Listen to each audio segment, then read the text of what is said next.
Aceite a derrota e seja inteligente. Isso muda completamente o resultado do seu planejamento de demanda e você vai entender isso até o final do vídeo. Isso parece uma afirmação muito simples, né? Aceitar a derrota. E com certeza é simples. E como tudo que é simples, vai trazer um benefício enorme se você souber como aplicar isso direito. O que é aceitar a derrota? Eu estava lendo um livro sobre planejamento de demanda e eu cheguei num ponto que me incomodava há muito tempo. Muito tempo. Eu nunca tinha encontrado algo na teoria ali que conectasse com esse incômodo.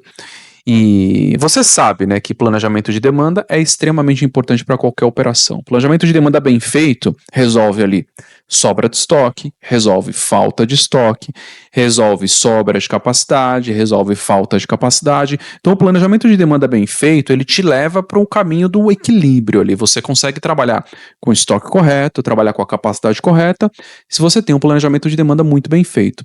Claro que não é só o planejamento de demanda, eu estou simplificando aqui a explicação.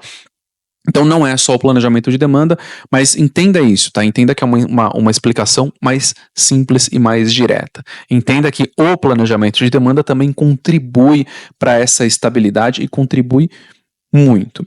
E aí você pode se perguntar aí, mas como eu aceito a derrota em um processo tão crítico para uma operação? Como isso me ajuda no planejamento de demanda? No livro que eu estava lendo, apareceu um tópico falando sobre forecastability, que é previsibilidade, saber quanto um item é previsível. E é esse ponto que me incomodava há muito tempo. Existem itens no seu portfólio que não são previsíveis. Por N razões, você não consegue prever qual vai ser a venda daquele item com precisão, você não consegue. Por mais que você aplique vários modelos estatísticos, construa vários modelos e tente, por exemplo, para um determinado item colocar 100 modelos de precisão, você não consegue prever a demanda daquele item com precisão. E aí você chega em itens com previsibilidade ali de 50%, 40%, 30%, o que é muito ruim e você não consegue trabalhar com esse nível de previsibilidade. Tá? Só que guarda essa afirmação de que você não consegue trabalhar com esse nível de previsibilidade. O erro aqui é você continuar insistindo em tentar prever itens que não são previsíveis. E é importante você saber identificar esse tipo de item. Como eu falei, tem N razões para um item não ser previsível. Você pode não ter todos os dados, não ter todos os dados ali da cadeia, você não sabe por que, por exemplo, um comprador, se você está numa empresa que é B2B, que é business to business, está fornecendo para outras empresas, você não sabe por que um comprador está colocando um pedido de compras neste momento, você não tem visibilidade do estoque da empresa, você não tem visibilidade dos pedidos dos clientes daquela empresa, então tem muitos dados que você não tem na mão para conseguir conectar aí ao seu modelo estatístico e conseguir prever o item. Então, tem muitos itens no seu portfólio que não são previsíveis. E o que você precisa entender? Não tem mágica, tá? Você não consegue fazer mágica e colocar um monte de modelo e acertar. Então, grava esse ponto. Tem itens que não são previsíveis, tá? Ok, mas o que eu faço, tá? O primeiro passo é aceitar, e aqui entra o aceitar a derrota. Aceite que estes itens não são previsíveis. Aceite. E é muito mais inteligente aceitar que os itens não são previsíveis. Por quê? Porque você já sabe que você vai errar naquele grupo de itens. Você já sabe que eles não são previsíveis, que a assertividade é muito baixa, que por mais que você coloque energia, você não consegue acertar a previsão daqueles itens. Você já sabe isso. E saber que você vai errar já é um acerto. Tá? Então, ó, olha essa frase. Ó.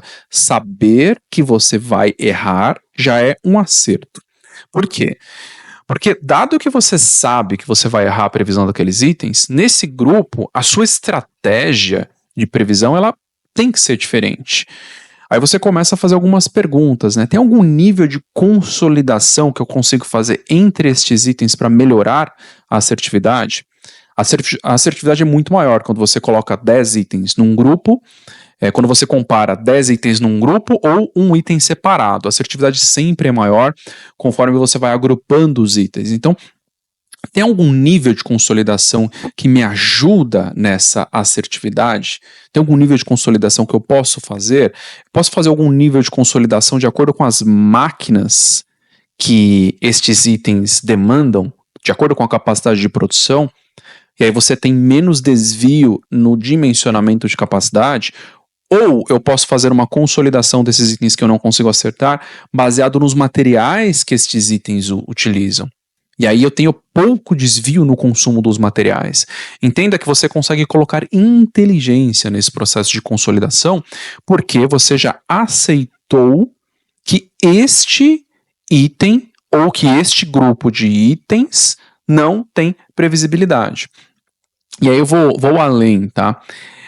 Essa falta de previsibilidade, ela está precificada de alguma forma aí na sua operação? O time de finanças você já levou esse tipo de informação para o time de finanças para que eles coloquem na precificação do item essa falta de previsibilidade?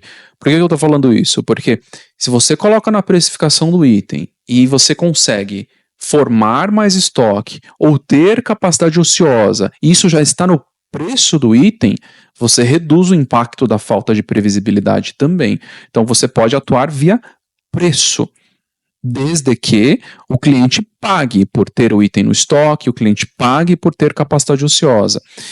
E vou além, tá? Prazo de entrega desse grupo de item, você já alinhou isso com o time comercial? Tá bem claro que este tipo de produto tem pouca previsibilidade e aí, consequentemente, o prazo de entrega vai ser maior? E vou mais além. Será que esse item deveria fazer parte do seu portfólio? Então entenda que no momento que você aceita que um item não é previsível, você começa a abrir várias opções aí na sua cabeça, várias possibilidades. Então, aceitar a derrota, aceitar que um item não é previsível, é uma decisão extremamente inteligente, tá? Então, olhe no seu portfólio, entenda se tem algum item aí que não é previsível, um grupo de itens, e trabalhe esses itens de uma forma diferente, tá? Isso é inteligência no processo de planejamento de demanda, e eu tenho certeza de que você vai entregar muito mais resultado se você fizer o trabalho desta forma, ok? Um abraço e até a próxima. Obrigado por acompanhar o vídeo até o final. Até mais. Tchau, tchau.